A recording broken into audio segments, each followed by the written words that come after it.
Kasi loving a seaman, kailangan mo talaga ng matinding tiwala dyan.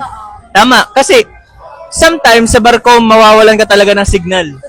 Totoo yun, totoo yun. I'm Jeremy Bernardino and I'm the cousin.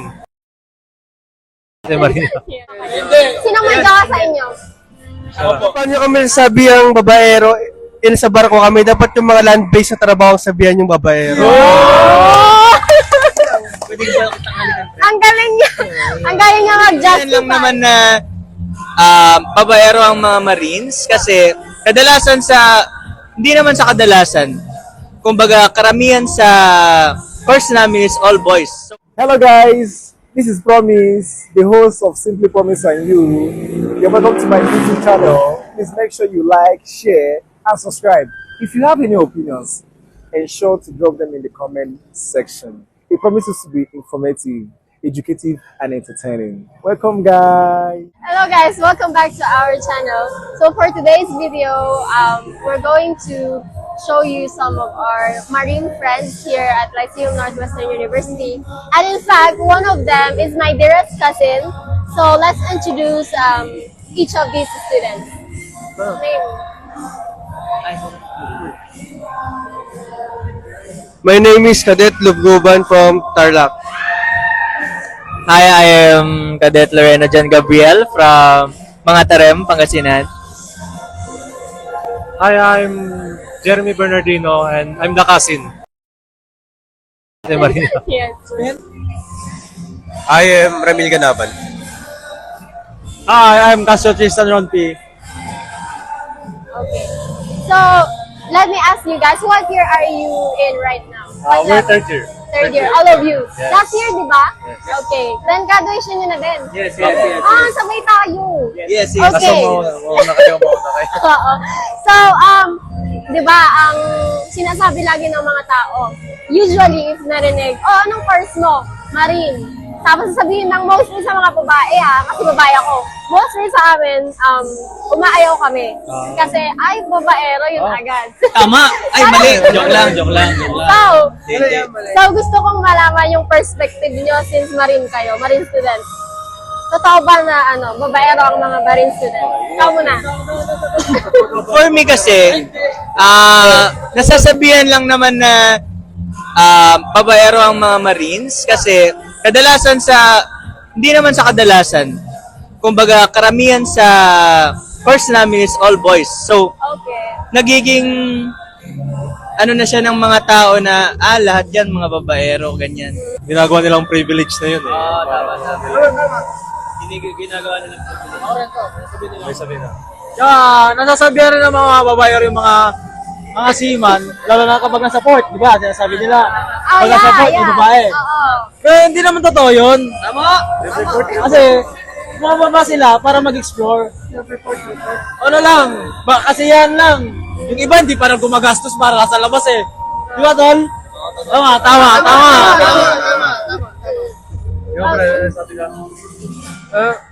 Pero sa akin, hindi seaman loloko, seaman ang niloloko. Tsaka paano kami sabi ang babaero sa barko kami, dapat yung mga land-based na trabaho ang sabihan yung babaero. Ang galing niya. Ang galing niya mag-justify. Para ito. Lahat ba kayo single? Or may mga jowa kayo? Sino may jowa sa inyo? Paano naman yung situation nyo ng mga girlfriends nyo? Especially, di ba, graduating kayo. Na-explain nyo ba sa kanila kung ano yung ginagawa ng seaman? Kung gaano kahirap yung communication kapag nasa barko na? And ano yung response nila sa inyo?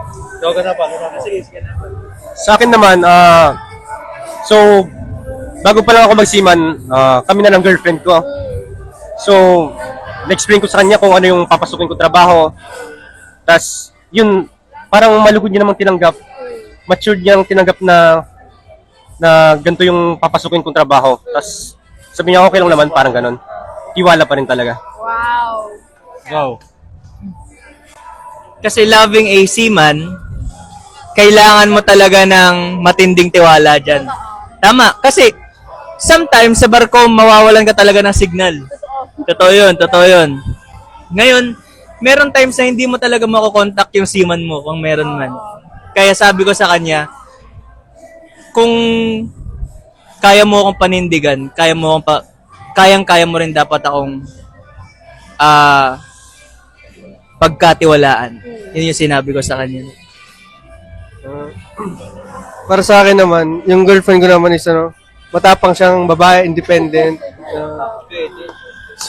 Simulat sa pool pala alam niya na magsiman ako, kaya aware siya na may nang signal, minsan walang communication. And pangarap ko din yun and sinusupport naman niya ako. Yun.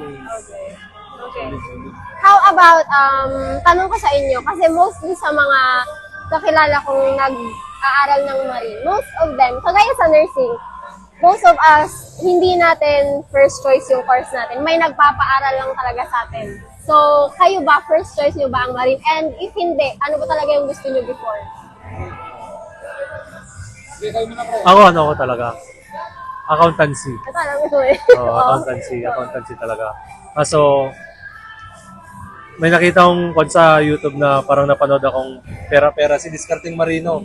Special mention na. Nainganyo ako.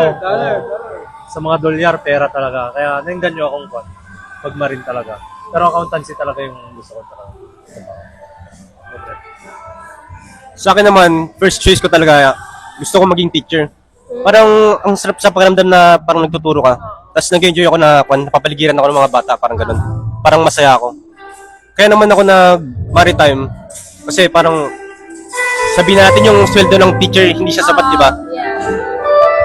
Kaya ako nag-maritime kasi gusto ko yumaman, parang ganyan. Magka-business. Tapos ang pinakapangarap ko talaga, mapakain ko ng masasarap palagi yung mga magulang ko.